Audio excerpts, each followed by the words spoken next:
Losing the Test series against South Africa, Pakistan desperately needed to re-establish themselves as a top-rated cricketing nation. A three-test series against the West Indian tourists, led by Courtney Walsh, provided them with just the opportunity they needed, and they took it in style.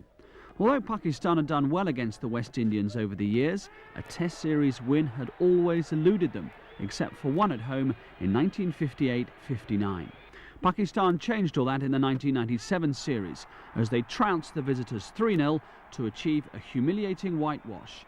It had been 69 years since the West Indies had suffered such a defeat. Percy Chapman had led England to a 3-0 win against them in their inaugural series in 1928. But the margins of victory added to the achievement. The first test was won by an innings and 19 runs, the second by an innings and 29 runs, and the final test at Karachi by 10 wickets. These were the sort of defeats the West Indies had been inflicting on opponents around the world with regularity in the 80s. The first test, played at the Arbab Niaz Stadium in Peshawar, ended before tea on the fourth day, with leg spinner Mushtaq Ahmed the match winner with 10 for 106. It hadn't taken long for Pakistan to gain the upper hand as the West Indies shot selection came into question. The swing of the recalled Shahid Nazir accounted for Stuart Williams and Shivnarine Chanderpaul in the space of 3 balls. And then Wasim Akram had Brian Lara caught brilliantly by Mushtaq in the gully from a full-blooded drive. By lunch, they'd also lost Sherwin Campbell leg before to Mushtaq and were tottering at 29 for 4. Mushtaq then made a triple breakthrough after the interval, dismissing Carl Hooper from an errant sweep and Phil Simmons and Raul Lewis with his googly. At 58 for 7, the West Indies looked like making their lowest score for a decade, but David Williams and Ian Bishop put on 48 runs for the 8th wicket to save total embarrassment. Curtly Ambrose hit 2 sixes in a useful 30 before becoming Mushi's 5th victim as the innings closed on 151, a partial recovery from such a poor start. Mushtaq's 5 for 35 was incidentally the cheapest haul of 5 wickets in his career. Pakistan had lost Amir Sohail by the first evening, but Saeed Anwar and Ijaz Ahmed put on 133 for the 2nd wicket, making 65 each, and Pakistan forged ahead. By the end of the 2nd day, the hosts were 246 for 5 and very handily placed. Inzamam ul Haq had been badly dropped by Walsh the previous day, and then he retired with an injured toe. But when Walsh dismissed Azia Mahmood, the big man returned to the crease and gleaned another 131 runs from the last 4 wickets. His own contribution, 92 not out. He was particularly severe on the debutant Lewis, hitting him for 2 straight sixes, and the leg spinner ended a punishing baptism with figures of 0 for 93 from 24 overs. Facing a deficit of 230 runs from the first innings, West Indies could only save the match if their batsmen could defy Pakistan's menacing mixture of bowling for more than 2 days. Much depended on Carl Hooper and Brian Lara. After Williams and Chanderpaul were deceived by Wasim Akram and Mushtaq, Lara launched a flurry of boundaries and moved to an overnight score of 36. But his hopes of a telling innings were cut short on the 4th morning when he fell leg before to Azia Mahmood for 37. Hooper made a promising 23 before being well caught at short extra off Mushtaq, and from then on it was a procession. Simmons failed again, Campbell's 4-hour effort ended with a push across the line at Akram, and the tail subsided to the captain and the leg spinner. LBW के appeal आ रही out. LBW की बहुत ही जोरदार appeal आ रही out.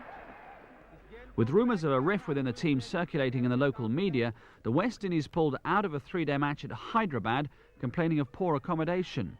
So, short of match practice, they then entered the 2nd test at the Rawalpindi Cricket Stadium and performed even worse than the first. After being inserted, West Indies lost 4 wickets for 58, including both Lara and Hooper.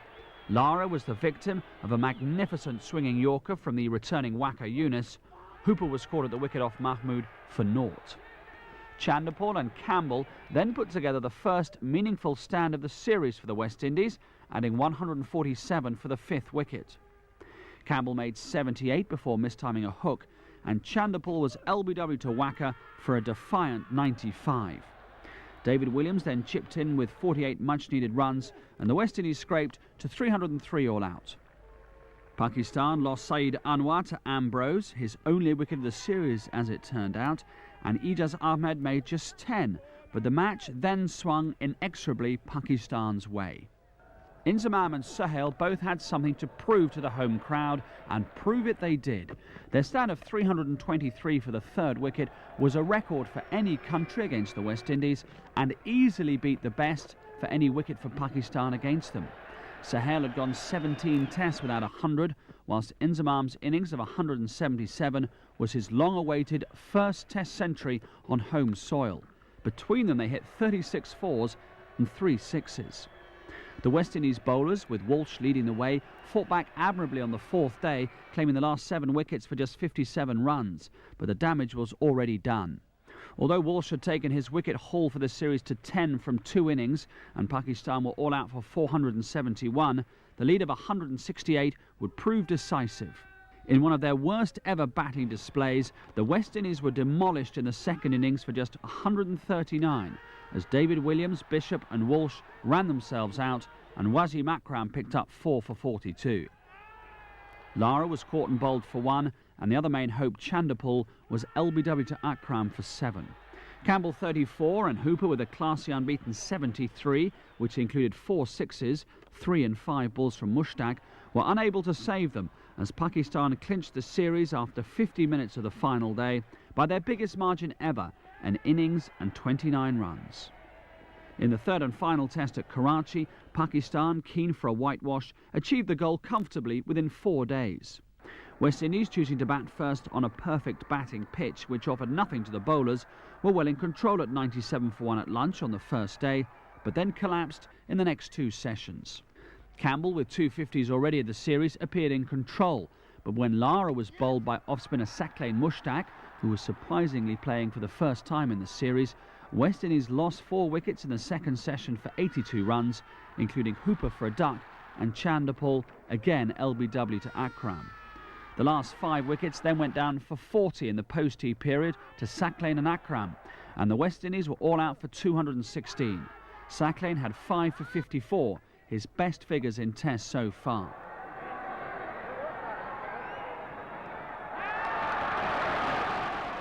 Amir Sohail then took up from where he left off at Rawalpindi and shared another record partnership, this time with makeshift opener Ijaz Ahmed. Ijaz was only promoted because Saeed Anwar had a stiff neck, but he made full use of his opportunity, and the pair rattled up 298 for the first wicket, a record by any team in Pakistan. Sohail, who played the more dominant innings, scored 160, exactly as he'd done in the second test, and Ijaz made an elegant 151, his highest test score. From such a strong position, it was a surprise when Pakistan were restricted to a lead of just 201. As at Rawalpindi, the visitors' attack came good when it was too late, with some fine bowling by Mervyn Dillon, 5 for 111, his first haul of 5 wickets, and Walsh again, 4 for 74, including his 350th test victim. Dillon had replaced the out-of-sorts Ambrose, who'd already returned to the Caribbean to recuperate. With his team facing another humiliating defeat after Wacker had sent back both openers, Hooper threw caution to the wind and launched a ferocious assault on the Pakistani attack, handing out particularly harsh treatment to Mushtaq. 67 runs came off 7 overs from the leg spinner, 47 of them to Hooper. For a while, Lara stayed with him, and he often appeared to be trying to calm down his partner as Hooper blazed away, but the left-hander was again undone by Saqlain for 37.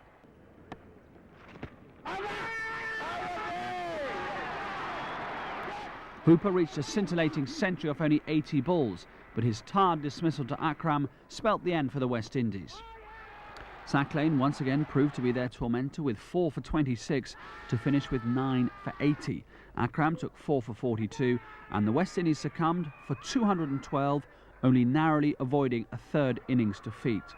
The Pakistani openers needed 12 runs in the second innings to win and wasted no time in formalising the whitewash. It had been a dismal and disappointing tour for the West Indies, and despite performing well himself, Courtney Walsh's tenure of the captaincy was close to an end.